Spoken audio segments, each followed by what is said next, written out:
Atención mundo, última hora desde Naciones Unidas. La guerra en Ucrania ha entrado oficialmente en su fase más sangrienta y peligrosa. Un nuevo informe del Alto Comisionado de la ONU para los Derechos Humanos acaba de revelar cifras estremecedoras. Más de 50,000 víctimas entre muertos y heridos. Y lo más doloroso, más de 3,000 niños han perdido la vida desde que comenzó la invasión rusa. ¿Sí? ¿Lo escucharon bien?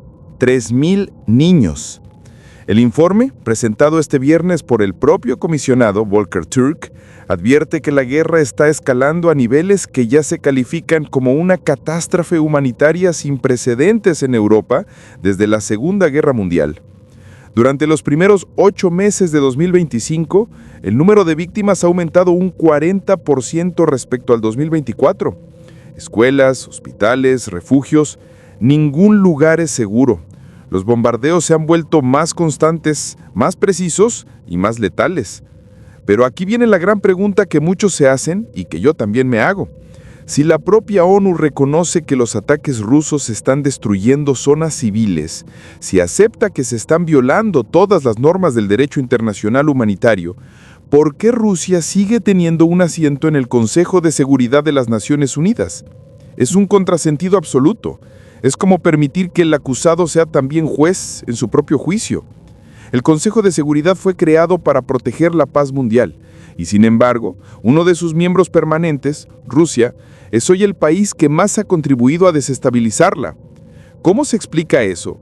¿Cómo puede la comunidad internacional permitir que quien ha bombardeado hospitales y refugios siga teniendo poder de veto sobre resoluciones que podrían detener la guerra? Volker Türk fue claro. La guerra debe terminar. El costo humano para los civiles, para los soldados y para sus familias es enorme y desgarrador. Lo dijo con esas palabras ante el Consejo de Derechos Humanos de la ONU y agregó algo fundamental. Todas las negociaciones e iniciativas de paz deben poner en el centro la protección de los civiles. Sin embargo, más allá de las palabras, el mundo sigue viendo lo mismo. Cifras, conferencias, discursos, pero muy poca acción. Las resoluciones se acumulan, los informes se publican, y entonces la gente muere. La ONU denuncia, pero no actúa.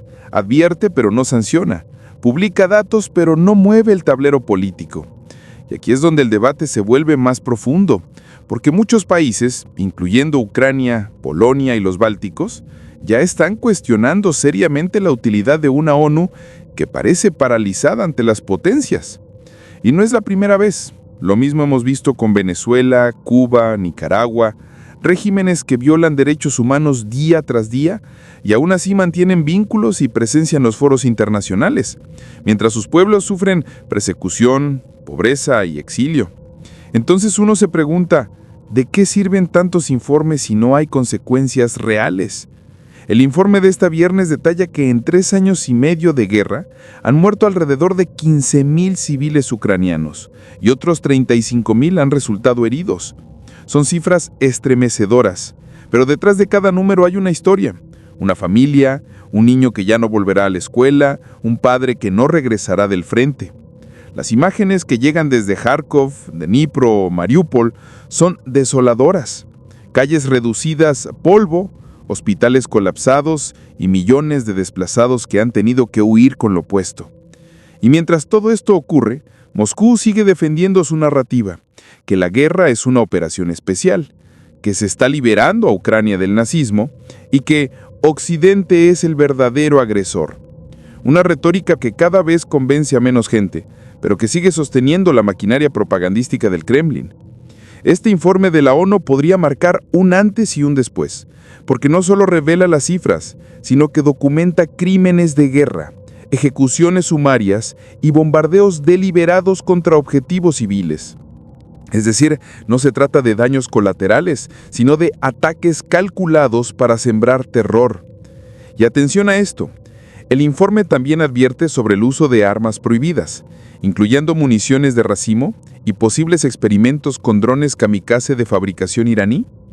Podría constituir violaciones graves del derecho internacional humanitario. El documento será remitido al Consejo de Seguridad, pero todos sabemos lo que va a pasar. Rusia lo vetará, como siempre, y todo quedará en el olvido. Hasta el próximo informe. Mientras tanto, millones de personas viven con miedo cada día. Las alarmas antiaéreas suenan a toda hora.